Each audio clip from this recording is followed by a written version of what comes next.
السلام علیکم ورحمۃ اللہ وبرکاتہ۔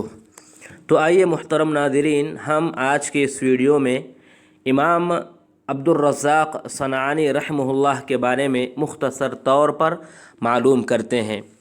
آپ کا نام اگر ہم معلوم کریں تو عبد الرزاق بن حمام بن نافع الصنعانی، جو امام، علامہ، محقق، مدقق، فہامہ، راسخ علم رکھنے والے آدمی تھے۔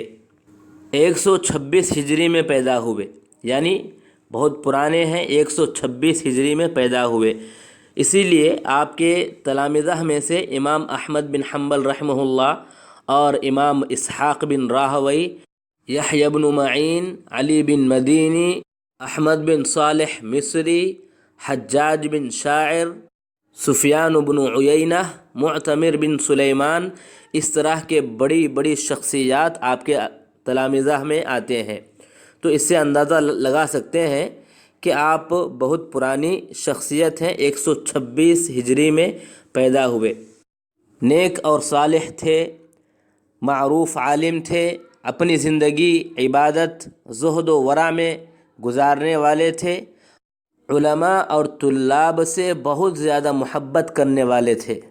آپ کے بارے میں یہ بات کہی جاتی ہے کہ آپ شیعہ تھے اور علی رضی اللہ تعالی عنہ کو ابو بکر اور عمر رضی اللہ تعالی عنہ پر ترجیح دیتے تھے، حالانکہ یہ بات صحیح نہیں ہے، کیونکہ ابن عدی رحمہ اللہ خود اپنی مشہور کتاب کامل میں یوں فرماتے ہیں کہ ان کی نسبت شیعہ کی طرف کر دی گئی، حالانکہ ان کا اعتقاد اور ان کے خیالات، ان کے سوچ، یہ تمام چیزیں شیعہ لوگوں کے خلاف ہیں۔ سلمہ بن شبیب رحمہ اللہ یوں فرماتے ہیں کہ میں نے عبد الرزاق کو یوں فرماتے ہوئے سنا کہ اللہ کی قسم میرا دل یہ کبھی نہیں مانتا کہ میں علی رضی اللہ تعالی عنہ کو ابو بکر اور عمر رضی اللہ عنہما پر فضیلت دوں۔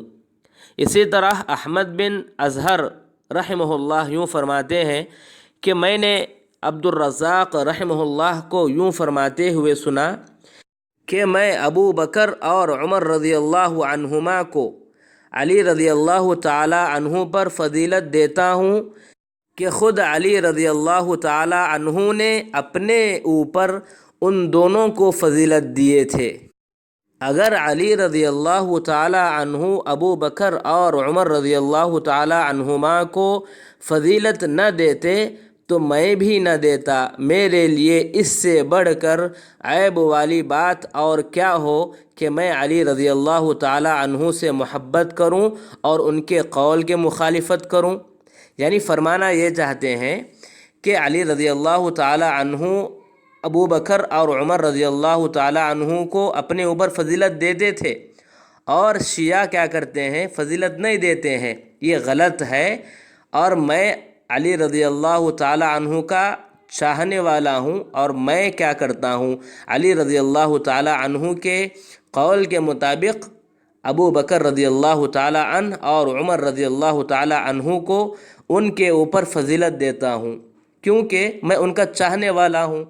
اور میں کیسے چاہنے والا ہو سکتا ہوں کہ انہوں نے جو کیا وہ میں نہ کروں؟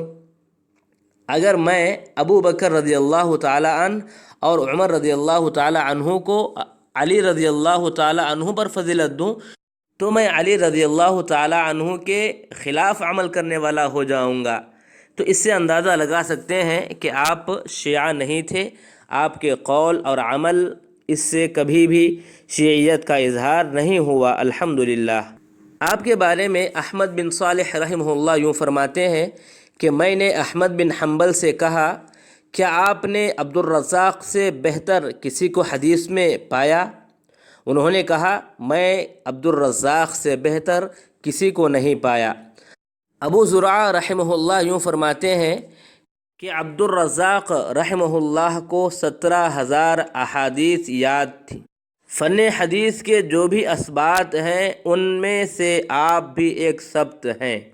یحییٰ بن معین رحمہ اللہ یوں فرماتے ہیں کہ اگر وہ مرتد بھی ہو جائیں تو ہم ان کے حدیث کو نہ چھوڑتے۔ آپ کے اساتذہ کی بات کریں تو امام مالک بن انس رحمہ اللہ، حمام رحمہ اللہ، اسرائیل بن یونس رحمہ اللہ، سفیان ثوری رحمہ اللہ، سعید بن عبد العزیز رحمہ اللہ، اوزاعی رحمہ اللہ، یزید رحمہ اللہ، عبداللہ بن سعید رحمہ اللہ، اور اکرمہ رحمہ اللہ، محمد بن راشد رحمہ اللہ، معمر رحمہ اللہ، حجاج بن ارطات رحمہ اللہ، اور ہشام بن حسان رحمہ اللہ، یہ نام آتے ہیں۔ آپ کے تلامذہ کی بات کریں تو جیسا کہ ہم نے شروع میں بتایا کہ آپ کے کئی ایسے تلامذہ ہیں جو مشہور و معروف ائمہ ہیں، یعنی سفیان بن عیینہ رحمہ اللہ، معتبر بن سلیمان رحمہ اللہ، ابو اسامہ، احمد بن حنبل، ابن راہویہ، یحییٰ ابن معین، علی بن مدینی، اسحاق الکوسج، محمد بن یحییٰ، محمد بن رافع، یحییٰ بن جعفر بیکندی، احمد بن منصور، احمد بن صالح مصری، حجاج بن شاعر، یہ تمام نام آپ کے تلامذہ میں آتے ہیں۔ آپ کی کتابوں کو آئیے ہم معلوم کریں کہ الجامع الکبیر، السنن، تفسیر القرآن، المصنف، یہ کتابیں ہیں جس میں سب سے مشہور آپ بھی جانتے ہوں گے، وہ ہے آپ کی مشہور و معروف کتاب المصنف۔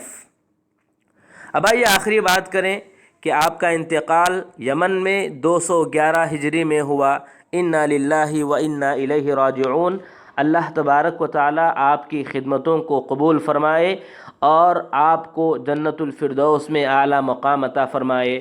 اگر آپ ان کی زندگی کو پڑھنا چاہتے ہیں تو چند کتابوں کے حوالے یہ ہیں: تاریخ الاسلام ذہبی رحمہ اللہ کی، جلد نمبر 1، صفحہ نمبر 1590 پر 4، کتاب اعلام الفقہاء، صفحہ نمبر 208، الوافی فی الوفیات، صفحہ نمبر 2650۔